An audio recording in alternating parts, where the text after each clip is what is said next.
And welcome to ऐसा ही होता है। खेल खेल में साइंस, यही तो है हमारा नारा।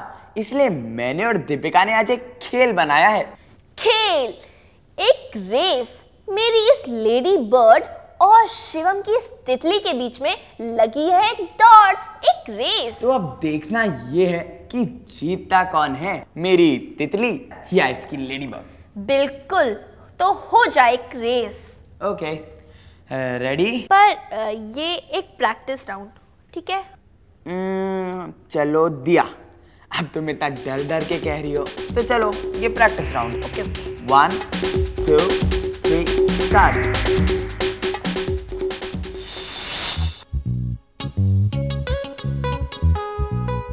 शिवम दीपिका कर रहे हैं रेस की प्रैक्टिस। हम भी जल्दी से सीख लेते हैं ऊपर चढ़ने वाला खिलौना बनता कैसे है। माचिस की खाली डिब्बी में इस तरह कर ले छेद डायगोनली एक साइड पर, ध्यान से।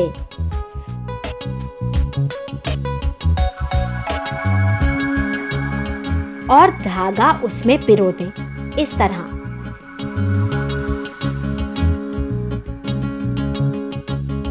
फिर एक मनचाही तस्वीर उस पर चिपका दें। हो गया एक मजेदार खिलौना तैयार। ऐसा खिलौना जिसे हमने खुद बनाया है। ये तो आप समझ ही गए होंगे कि ये घर्षण या फ्रिक्शन के नियम पर काम करता है। माचिस की डिब्बी और डोरी के बीच फ्रिक्शन।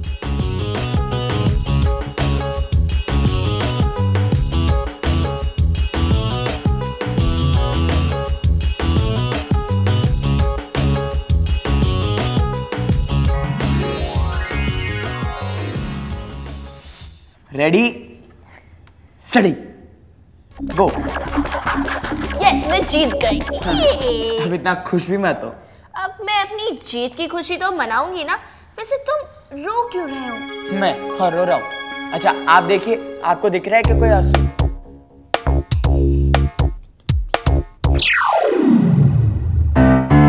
आंसू है यार। एक भी आंसू नहीं। ये दोनों तो लगता है एक दूसरे को यूं ही चिढ़ाते रहेंगे। लेकिन अब सवाल भी है और रोने और आंसू की बात भी, तो क्यों ना इसी को बना ले हमारा आज का K3। और शुरू करते हैं यहाँ से आज का रिस्पॉन्स स्पेशल। रिस्पॉन्स स्पेशल जानते हैं ना, जहाँ आप हमसे पूछते हैं कि ऐसा क्यों होता है और हम बताते हैं कि क्यों ऐसा ही होता है। देखिए, हमारी आंखों में ऊपर की तरफ है एक छोटी सी ग्रंथि, हमारा टीयर ग्लैंड या लैक्रिमल ग्लैंड। यही आंसू बनते हैं और हमारी आंख को गीला रखते हैं, गीला, साफ और हेल्दी। हम हर 6-7 सेकंड में एक बार पलक झपकते हैं और हर बार इस ग्लैंड से निकली आंसू की एक बूंद हमारी आंख पर फैल जाती है। आंसू मामूली पानी नहीं, नमक और लाइसोजाइम से बना एक एंटीसेप्टिक है जो आंख की रक्षा करता है। अगर हमारी आंख में कुछ गिर जाए तो लैक्रिमल ग्लैंड तुरंत बहुत सारे आंसू छोड़ता है और इस किरकिराहट को धो डालता है। और जब हम उदास होते हैं तो भी टीयर ग्लैंड ज्यादा एक्टिव हो जाता है, हम रोने लगते हैं।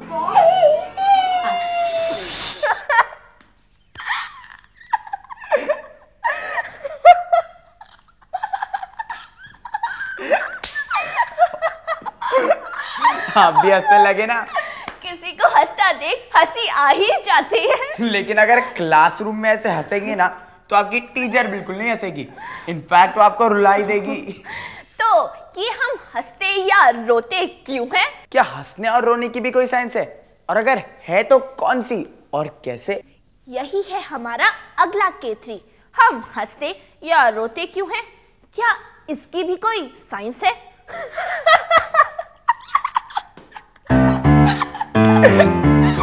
ऑफ कोर्स साइंस है। रोने और हंसने की भी साइंस है। यहाँ तक कि फिजिक्स, केमिस्ट्री, बायोलॉजी और साइकोलॉजी भी है। साइंटिस्ट काफ़ी रिसर्च कर चुके हैं हंसने और रोने पर, अभी भी कर रहे हैं और आगे भी करते रहेंगे। तो चलिए हम भी साइंटिफिकली इस सवाल का जवाब ढूंढते हैं। मैंने दीपिका और शिवम को थोड़ा सा रुला दिया है। अरे भाई, साइंस का सवाल है, थोड़े से आंसू तो बहाने पड़ेंगे।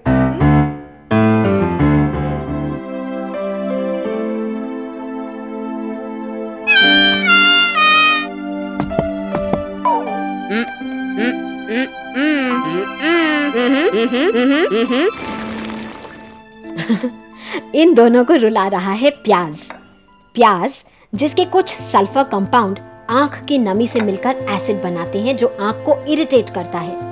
इसीलिए प्याज काटने पर आंखें जलती हैं और आंसू बहते हैं। लेकिन मजे की बात यह है कि ये रिफ्लेक्स टीयर्स उन इमोशनल टीयर्स से बिल्कुल अलग हैं जो दुखी होने पर बहते हैं। केमिकल एनालिसिस बताता है कि इमोशनल टीयर्स में हार्मोन्स और प्रोटीन्स ज्यादा हैं। इसीलिए रोने के बाद मन हल्का हो जाता है, स्ट्रेस कम होता है और हमें फायदा पहुंचता है।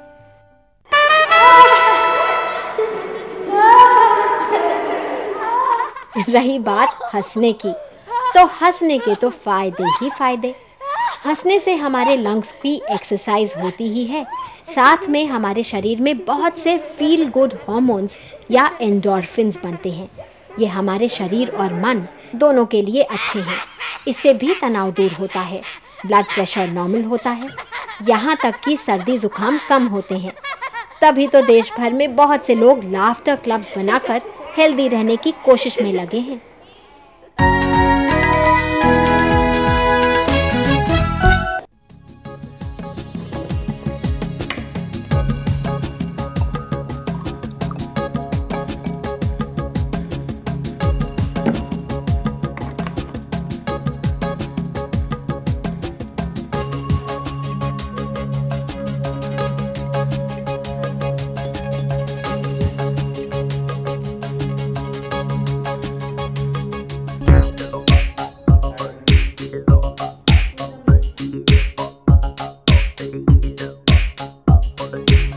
आप समझ सकते हैं हम क्या कर रहे हैं? और क्या आप देखना चाहते हैं जो हम देख रहे हैं? जब हम टॉर्च को ऊपर से इस पर चमकाते हैं तो पेपर के चारों तरफ ब्लूइश लाइट दिखाई देती है। लेकिन जब हम साइड से टॉर्च चमकाते हैं तो लाइट का रंग हो जाता है ऑरेंजिश।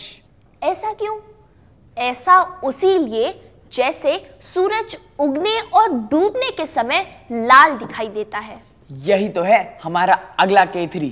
और पता है इसका जवाब हमने बिल्कुल अकेले ढूंढा है। दूध की ये बूंद है वातावरण की गैसेस और धूल। मतलब बर्तन में भरा पानी बन गया है वातावरण। टॉर्च है सूरज और कागज पर पड़ने वाली रोशनी है वो जो हमें दिखती है। सूरज साइड में होता है सूर्यास्त और सूर्योदय के समय और ऊपर होता है दिन के वक्त। इसे समझते हैं। सूरज की रोशनी वातावरण से होकर ही हम तक पहुंचती है। रास्ते में जब किरणें मॉलिक्यूल से टकराती हैं तो बिखर जाती हैं, स्कैटरिंग। वातावरण कम वेवलेंथ की प्रकाश को ज्यादा बिखेरता है। कम वेवलेंथ मतलब नीला। दोपहर को सूरज पृथ्वी के ऊपर होता है। उसकी किरणें सीधी लाइन में हम पर गिरती हैं और नीला रंग बहुत ज्यादा बिखरता है, इतना कि पूरा आसमान हमें नीला नजर आता है। लेकिन डूबते समय और उगते समय सूरज ऊपर नहीं होता। अब सूरज की रोशनी पृथ्वी पर तिरछी पड़ती है। प्रकाश बहुत गहरे वातावरण से निकलकर हमें दिखता है। ऐसे में नीला प्रकाश चारों तरफ इतना ज्यादा फैल जाता है कि जो लाइट हम तक सीधी पहुंचती है उसमें हमें नीला सबसे कम मिलता है। मतलब पीले और लाल रंग ज्यादा। मतलब सनराइज और सनसेट्स ऑरेंज या रेड इसलिए होते हैं कि हमारी आंखों में पहुंचने वाली लाइट में ब्लू वेवलेंथ माइनस हो चुकी होती है, घट चुकी होती है। वाह शिवम, वाह दीपिका, क्या बात है। सवाल का जवाब भी ढूंढ लिया, बात भी समझ ली, औरों को भी समझा दी और एक्सपेरिमेंट भी दिखा दिया। Very good. तो चलिए, दीपिका और शिवम ने प्रकाश की बात शुरू की ही है तो मैं भी ले आई हूँ एक और K3 लाइट से जुड़ा। शैडो, परछाई। दिमाग में क्या आता है? Black, no light, right? लेकिन परछाई रंगीन भी तो हो सकती है। हो क्या सकती है? मैं बना के दिखाऊंगी आपको कुछ रंगीन परछाइयाँ और पता करेंगे अपने K3 का जवाब। सफेद लाइट में छाया होगी बिल्कुल साधारण, रोज दिखने वाली काली छाया, डार्क शैडो। शैडो या परछाई क्या है ये तो हम जानते हैं। प्रकाश सीधी रेखा में चलता है। उसके रास्ते में कोई रुकावट आ जाए, जैसे ये हाथ, तो प्रकाश दूसरी तरफ नहीं पहुंचता और बन जाती है परछाई, अंधियारी परछाई। परछाई कितनी बड़ी, कितनी डार्क और कहाँ, ये डिपेंड करता है लाइट सोर्स की दूरी और एंगल पर। लेकिन क्या हम परछाई को रंग दे सकते हैं? Coloured light. देखिए कुछ मजेदार। पहले जलाते हैं रेड लाइट। देखिए किस तरह अब भी काली परछाई ही बन रही है, लेकिन परछाई के चारों तरफ दिख रही है रेड लाइट।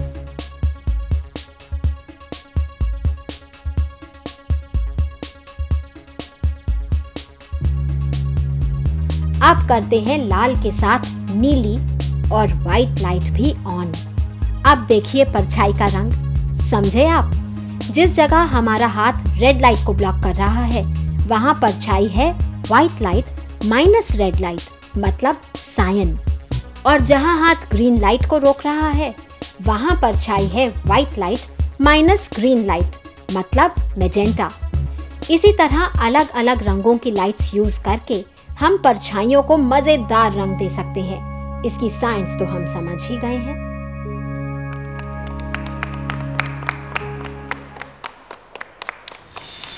एलपीजी मतलब गैस पर जब मम्मी खाना बनाती हैं तो फ्लेम्स का कलर ब्लू होता है।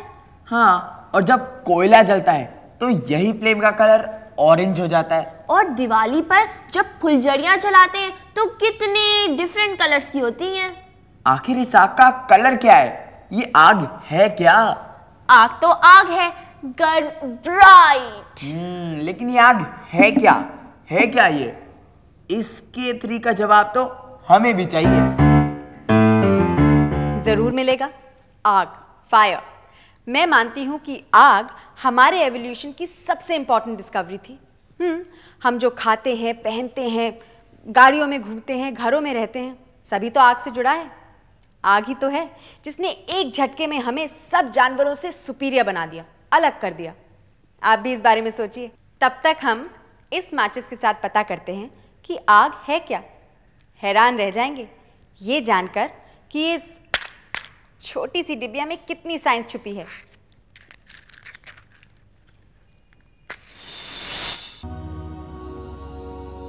माचिस की तीली, बिल्कुल सूखी लकड़ी जो तुरंत आग पकड़ ले। तीली के सिर पर एक स्पेशल मिश्रण जिसमें फास्फोरस है, ऐसा एलिमेंट जो बहुत जल्दी जलता है। माचिस की खुरदुरी साइड जो फास्फोरस को जलाने के लिए जरूरी। यहाँ काम आता है फ्रिक्शन या घर्षण। रगड़े जाने पर प्रोड्यूस होती है गर्मी। यही वो एनर्जी है जो आग शुरू करने के लिए जरूरी है। आग आफ्टर ऑल है क्या? ईंधन और ऑक्सीजन के बीच एक केमिकल रिएक्शन जो पैदा करता है आग। ऐसे रिएक्शन को ऑक्सीडेशन कहते हैं। केमिस्ट्स कहते हैं कंबस्शन। शुरू करने के लिए चाहिए एक ऊर्जा जो गर्मी हो सकती है, स्पार्क या खुद आग। रहा सवाल कि आग क्या है, तो आग है गर्म गैसों का गोला जिससे प्रकाश मिले, हीट एंड लाइट।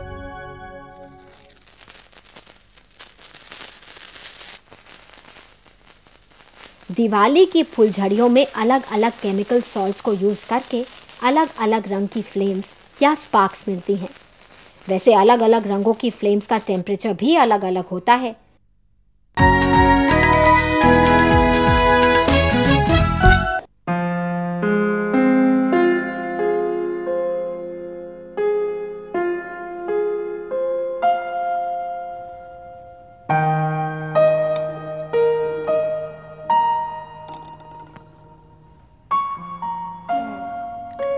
जब तक ऑक्सीजन थी तब तक मोमबत्ती जली, ऑक्सीजन खत्म, मोमबत्ती बुझ गई।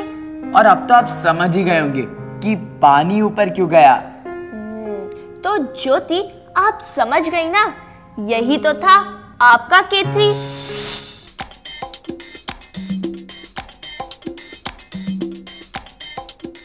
करते हैं एक बार फिर ये एक्सपेरिमेंट और देते हैं जवाब ज्योति सिंह के सवाल का। किसी भी चीज को जलने के लिए चाहिए ऑक्सीजन। मोमबत्ती भी जल रही है आसपास की हवा में ऑक्सीजन की वजह से। आसपास की हवा जिसमें 78% नाइट्रोजन है और 21% ऑक्सीजन। अब जब जलती हुई मोमबत्ती को ग्लास से ढक देते हैं तो मोमबत्ती सिर्फ तब तक जलती है जब तक अंदर ऑक्सीजन है। ऑक्सीजन खत्म होने पर मोमबत्ती बुझ जाती है। पानी ऊपर क्यों चढ़ता है, क्या ये समझे आप? ऑक्सीजन खत्म मतलब ग्लास में खाली जगह, लो प्रेशर। अब ग्लास के बाहर दबाव ज्यादा तो पानी अंदर चढ़ जाएगा। पानी उतना ही ऊपर चढ़ेगा जितनी ग्लास में खाली जगह ऑक्सीजन ने की है। दीपिका शिवम तो बड़े उस्ताद निकले, हर सवाल का जवाब फटाफट ले आते हैं। तो चलिए देखते हैं कि इस केतरी का जवाब ढूंढ पाते हैं या नहीं। मुगल सराय से गुड्डू जानना चाहते हैं कि घर में यूज होने वाली चीजों की साइंस क्या है, वो कैसे काम करती हैं। घर में यूज होने वाली चीजें, बल्ब कैसा रहेगा, क्या ख्याल है गुड्डू? तो चलिए दीपिका शिवम से पूछते हैं कि इलेक्ट्रिकल बल्ब लाइट कैसे देता है। इंटरेस्टिंग। बल्ब कैसे काम करता है ये तो हमें पता है, लेकिन अगर अच्छे से जवाब जानना हो तो लॉजिकली सोचना पड़ेगा। फिलामेंट तो बिल्कुल ठीक है।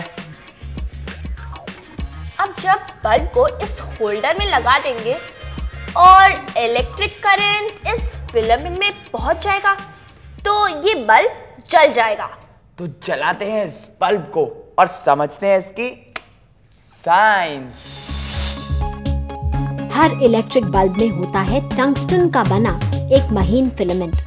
बल्ब की बनावट ऐसी है कि जैसे ही इलेक्ट्रिसिटी इस फिलामेंट तक पहुंचती है, फिलामेंट गर्म होता है, व्हाइट हॉट, इतना गर्म कि वो चमकने लगता है और रोशनी देता है।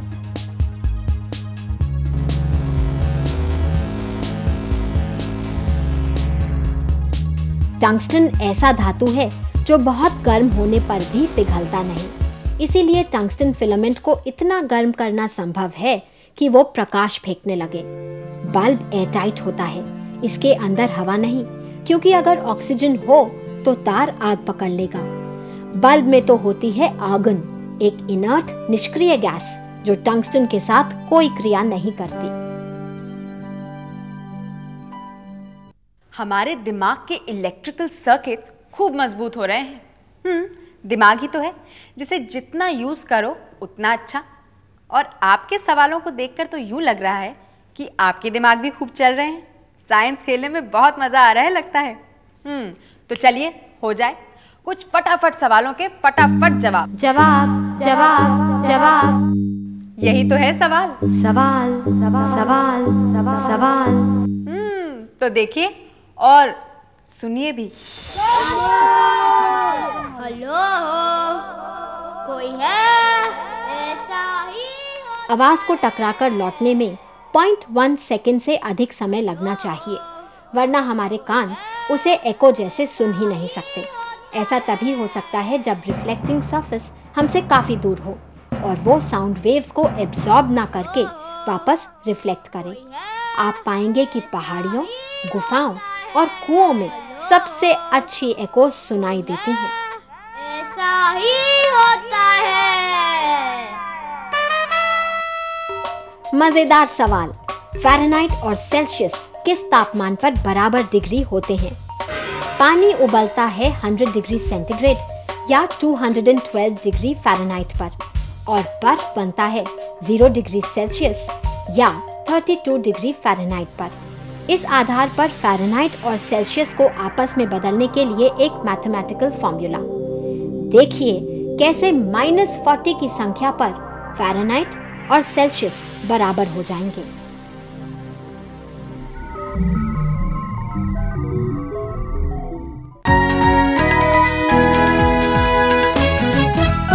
मकड़ियाँ, स्पाइडर्स तो आपने देखे ही होंगे। हमारे घरों की दीवारों पर, पेड़ों पर, जमीन पर, बहुत सारी जगह। पर जो हम आपको आज दिखाने जा रहे हैं वो आपने कभी नहीं देखा होगा। हमें मिली ये मकड़ियाँ जंगल में, और मिली तो ऐसे कि हम तो हैरान ही रह गए। जंगल में मकड़ियों के जाले तो कई बार दिख जाते हैं। बड़े बड़े पेड़ों के बीच दूर दूर फैले जाइंट वुड स्पाइडर्स के जाले, या फिर जमीन पर धात लगाए बैठे फनिल स्पाइडर के घर, जिसमें जाला एक कुप्पी की तरह है। फिर हमें मिला एक और जाला। इसके अंदर हमारे कैमरे ने झांका तो हम हैरान रह गए। मकड़ी के बच्चे मानो 8 टांगों पर भागती हुई पीली डॉट्स। इन्हीं नन्ही मकड़ियों को जल्दी से इस जाले को छोड़कर अपना नया जाला बनाना होगा और फिर अपना परिवार।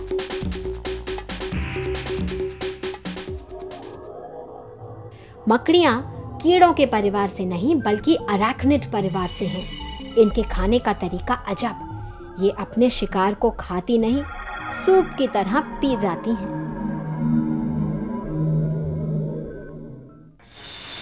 ऐसा ही होता है जब हम कैमरास लेकर जंगलों में जाते हैं। अजीब अजीब इंसेक्ट्स, बड़े बड़े जानवर, पेड़ और न जाने क्या क्या।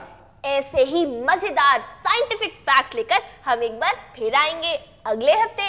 एक बार फिर, अब बाय विद अ वाई। अब बाय विद अ वाई, एक क्यों के साथ। क्योंकि क्यों ही तो वो मैजिकल शब्द है जो हमारी नॉलेज बढ़ाता है, हमें सवालों के जवाब ढूंढने के लिए उकसाता है। So bye bye with a why, क्योंकि यहाँ तो ऐसा ही होता है।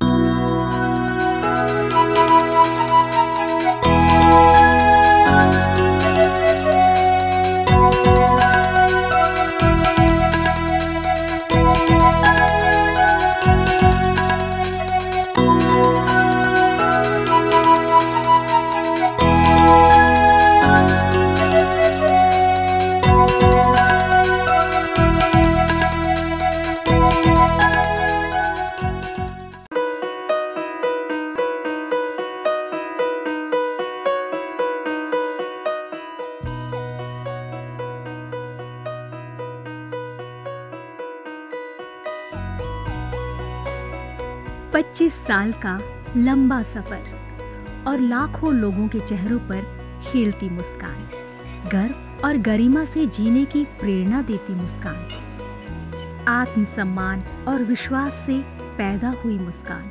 इन खिलते चेहरों पर ये मुस्कान आई है शिक्षा के जरिए।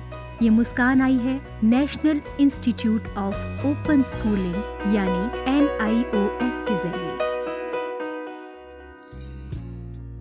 National institute of open schooling या राष्ट्रीय मुक्त विद्यालयी शिक्षा संस्थान, इस संस्थान का एक बड़ा उद्देश्य है आम आदमियों के जीवन को बेहतर बनाना।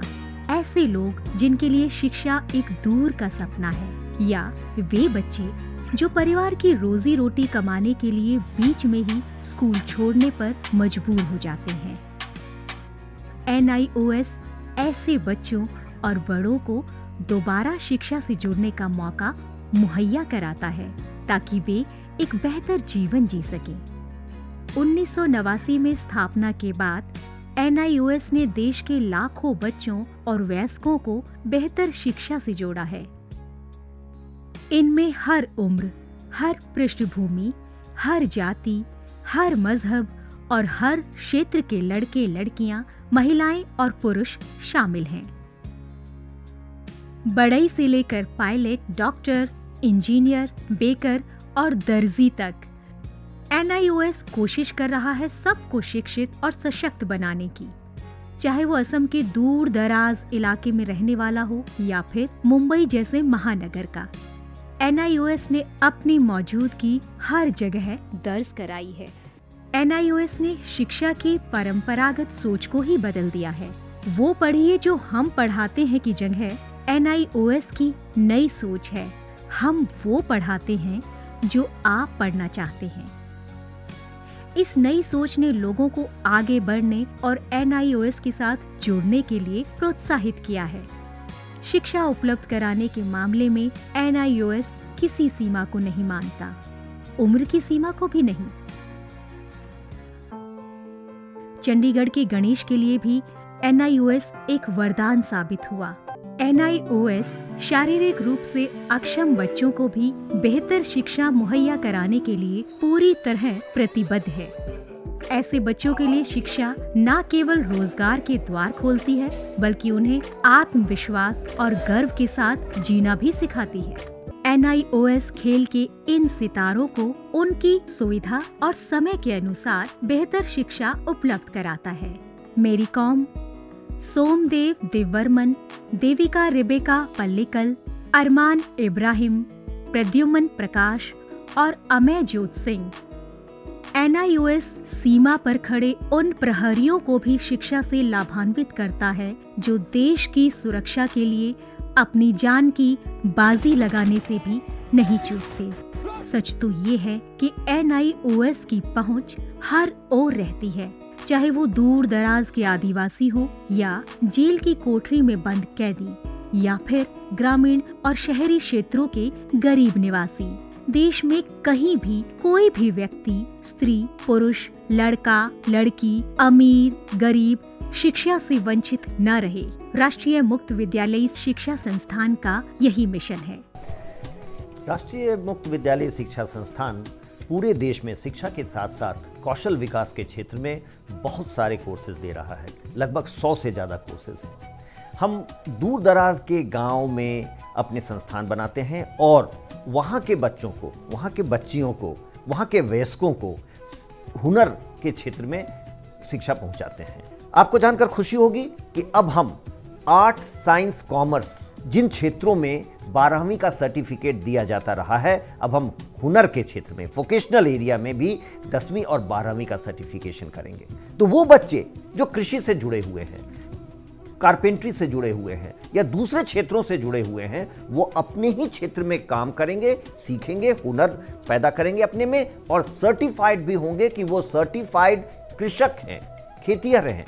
तो आज तक जो हमारे देश में ये सोच रही है कि आप 12वीं पास तभी कहे जाएंगे जब भूगोल, अर्थशास्त्र, भौतिकी ये पढ़ेंगे, अब ये समय बदल गया है। ITI में जितने बच्चे पढ़ते हैं, लगभग 18 लाख बच्चे हर साल दाखिला लेते हैं। अब हम उनको सर्टिफिकेशन करेंगे। NIOS अपने छात्रों को माध्यमिक स्तर पर 26 और उच्च माध्यमिक स्तर पर 19 विषयों का विकल्प देता है। पढ़ाई किस माध्यम से करनी है, इसमें भी आपको लचीलापन मिलेगा।